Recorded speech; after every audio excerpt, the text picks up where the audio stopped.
আমি নিজে আলহামদুলিল্লাহ অনেক দিন থেকে একটা প্র্যাকটিস শুরু করছি, আপনাদের সাথে শেয়ার করি, কি আমল করতে পারেন। সেটা হলো যে অফিস টাইমের পর আর মোবাইলে আমি কোনো আপনার অ্যাক্টিভ থাকি না।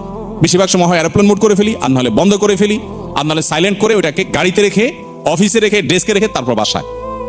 এবং পুরো সময়টা বাসা যতক্ষণ থাকা হবে ততক্ষণ ফ্যামিলিকে সময় দেওয়া হবে। এটাতে কিছু ক্ষতি হবে, প্রতিষ্ঠানের ক্ষতি হবে, অফিসের ক্ষতি হবে, হোক, তার চাইতে লাভ অনেক বেশি হবে।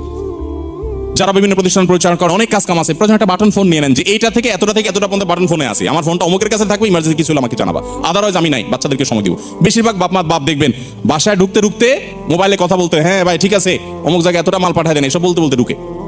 কে দরজা খুলছে সেটাও বাপে দেখে না, আবার বাইর হয়ে যাচ্ছে সকালে, তখন আবার মোবাইলে, হ্যাঁ আসতেছি এই যে নামতেছি সিঁড়িতে, বলতে বলতে বাইর হয়। তো আপনি সারাক্ষণ আবার বাসা যতক্ষণ আছে ততক্ষণ মোবাইল নিয়ে ব্যস্ত আছে, মাও ব্যস্ত, বাপও ব্যস্ত। বাচ্চাদের যে কি অসহায়ত্ব এই সময়টাতে, আমি তো মনে করি এই সময়ে প্রোডাক্টিভিটির জন্য মোবাইল নিয়ন্ত্রণ করা ছাড়া কোনো দিন সম্ভব না আজকে বাস্তবতায়। আলহামদুলিল্লাহ আমরা এটা শুরু করে দিয়েছি এবং এর সুফলটা আমরা পাচ্ছি আল্লাহর রহমতে। আমি অনুরোধ করবো আপনারাও সেই সময়টা দিবেন।